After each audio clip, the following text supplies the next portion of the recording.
de notre territoire national et protéger nos populations contre les attaques de ces forces négatives.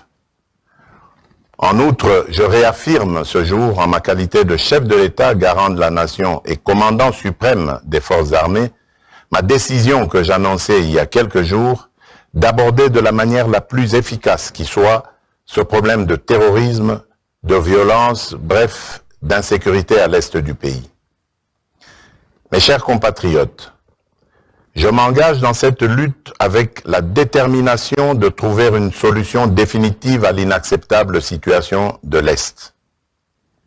Attentif et sensible à ce que réclame mon peuple, j'entends le cri de détresse de notre population en général et je ressens en particulier les douleurs qu'éprouvent nos mères, nos sœurs et nos filles dans ces provinces ravagées par la barbarie. En effet, depuis ma tournée à l'est du pays lors de la dernière campagne électorale jusqu'aux récentes consultations nationales, j'ai mesuré les attentes de la nation tout entière pour que soient définitivement mises hors d'état de nuire toutes ces forces négatives d'où qu'elles viennent et que ce soit enfin rétabli la paix durable à l'est du pays. Cette paix est la condition sine qua non de notre bonheur et du développement de notre pays.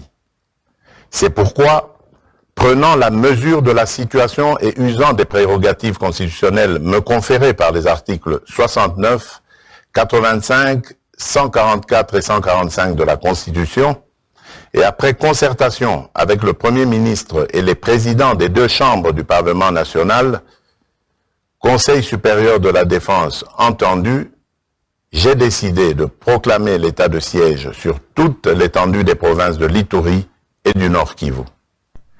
Des dispositions subséquentes seront annoncées dans les heures qui suivent. J'invite dès lors chaque Congolaise et chaque Congolais, où que vous vous trouviez, à une mobilisation totale pour faire front avec nos forces armées déployées pour sécuriser notre territoire.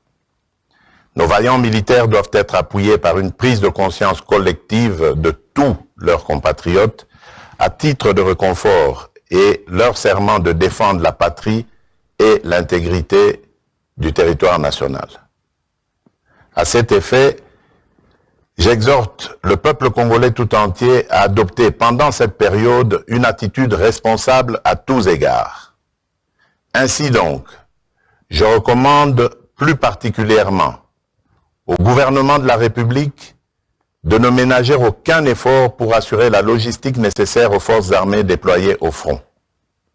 À la classe politique tout entière de ne mener aucune action de nature à saboter ni à décourager nos forces armées. Aux hommes et aux femmes des médias d'appuyer à travers leurs programmes respectifs l'action des forces armées. Aux populations locales de coopérer étroitement avec les autorités militaires déployées en dénonçant les ennemis du peuple et toute complicité à quelque niveau que ce soit. À toutes les couches sociales internes et à nos compatriotes vivant à l'extérieur du pays, d'exprimer la solidarité et la cohésion nationale avec le peuple de l'Est et de rester vigilants et attentifs pendant cette période et plus que jamais à cette cause salutaire jusqu'au rétablissement total de la paix.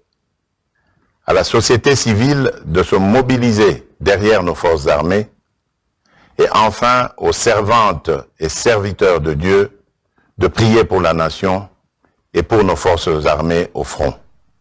Que Dieu bénisse la République démocratique du Congo. Je vous remercie.